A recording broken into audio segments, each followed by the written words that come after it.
ఏపీలో వైసీపీ నేత గౌతమ్ రెడ్డి పైన హత్యాయత్నం ప్రయత్నం చేశారు కొంతమంది దుండగులు. గౌతమ్ రెడ్డి కారుపై పెట్రోల్ పోసి నిప్పంటించారు ఓ అగంతకుడు. విజయవాడలో జరిగినటువంటి ఈ ఘటన కాస్త ఆలస్యంగా వెలుగు చూసింది. సీసీటీవీ ఫుటేజ్లో ఇప్పుడు ఆ దృశ్యాలు రికార్డ్ అయ్యాయి. అయితే గౌతమ్ రెడ్డి గతంలో AP fibre net corporation limited చైర్మన్గా కూడా పనిచేశారు. సో జగన్కి అత్యంత సన్నిహితుడిగా కూడా ఉన్నాడు ఆయన. అయితే గౌతమ్ రెడ్డి కారుకు నిప్పంటించింది ఎవరికి పని చేయాల్సి వచ్చింది. అయితే ఇప్పుడు గౌతమ్ రెడ్డి ఏం చెప్తున్నారంటే, నాకు ప్రాణహాని ఉందని చెప్పి ఎప్పుడో పోలీసులకు చెప్పాను, ఆయన కూడా పోలీసులు పట్టించుకోలేదు అని చెప్పి గౌతమ్ రెడ్డి అంటున్నారు. సో గౌతమ్ రెడ్డిపై దాడికి యత్నించిన వ్యక్తి ఎవరు, ఎందుకు పని చేయాల్సి వచ్చింది, తనకి ప్రాణహాని కలిగించాలి అని చెప్పి ఎవరు ఆలోచిస్తున్నారు, నిజంగానే గౌతమ్ రెడ్డి ప్రాణానికి హాని ఉందా, ఇలా పలు కోణాల్లో పోలీసులు విచారిస్తున్నారు. సో విజువల్లో చూస్తున్నట్టయితే ఒక వ్యక్తి బయట నుండి వచ్చాడు, అక్కడ ఒక కార్ కనిపిస్తోంది, పెట్రోల్ తీశాడు, క్యాప్ పెట్టుకున్నాడు, బ్యాగ్లో నుంచి పెట్రోల్ తీసి ఆ పెట్రోల్ని గౌతమ్ రెడ్డి కార్ పై పోసాడు. సో మీరు విజువల్లో చూడవచ్చు, అది కార్ షెడ్ కింద నీట్గా పార్క్ చేసి ఉంది, ఎవరో పని కట్టుకొని వచ్చినట్టుగానే ఉంది. అలా పెట్టాడో లేదో పెట్రోల్ పోసాడు, పెట్రోల్ డబ్బాని అక్కడ కింద పడేశాడు.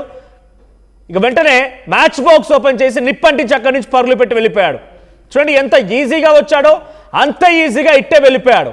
సో ఇంతకీ ఈ వ్యక్తి ఎవరు, ఎందుకు ఈ పని చేయాల్సి వచ్చింది, ఎవరైనా చెప్తే చేశాడా, ఏదైనా రాజకీయ ప్రత్యర్థులు ప్రోద్బలంతోనే ఈ రకమైన పని ఆ యువకుడు చేశాడా, లేదా ఇంకేదైనా జరిగిందా అనేది మాత్రం ప్రస్తుతం పోలీసులు తేల్చాల్సి ఉంది.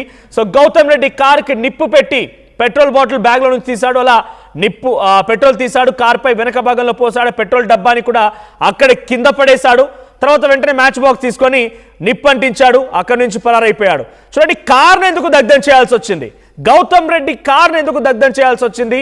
సో ఎవరైనా ప్రోద్బలంతో పనిచేశాడా, ఇది కేవలం ఒక హెచ్చరిక మాదిరిగానే గౌతమ్ రెడ్డి కారుకు నిప్పంటించారా, డైరెక్ట్గా వాళ్ళ టార్గెట్ గౌతమ్ రెడ్డేనా, ఇలా పలు కోణాల్లో కూడా పోలీసులు విచారిస్తున్నారు, అనేక అనుమానాలు తావిస్తున్నాయి. So AP fibre net limited చైర్మన్గా జగన్ హయాంలో పనిచేసిన గౌతమ్ రెడ్డి కారుకి ఇప్పుడు నిప్పంటించడం పెద్ద ఎత్తున ఏపీ వ్యాప్తంగా చర్చనీయాంశంగా మారింది. పొలిటికల్గా కొంచెం హీట్ రాజేస్తుందని చెప్పాలి. సో జగన్కి అత్యంత సన్నిహితుడిగా ఉన్నటువంటి గౌతమ్ రెడ్డి పైనే హత్యాయత్న ప్రయత్నం జరిగిందని వైసీపీ నేతలు ఆగ్రహం వెలుగక్తున్నారు. ఇది ముమ్మాటికి ప్రభుత్వం యొక్క నిర్లక్ష్యమే, లేదంటే వెనకాల నుంచి ఎవరైనా రాజకీయ నాయకుడి పనికి పాల్పడి ఉంటాడు, ప్రోద్బలం చేసి ఉంటాడనేది వైసీపీ నేతలు ఆగ్రహం వెలుగక్తున్నారు.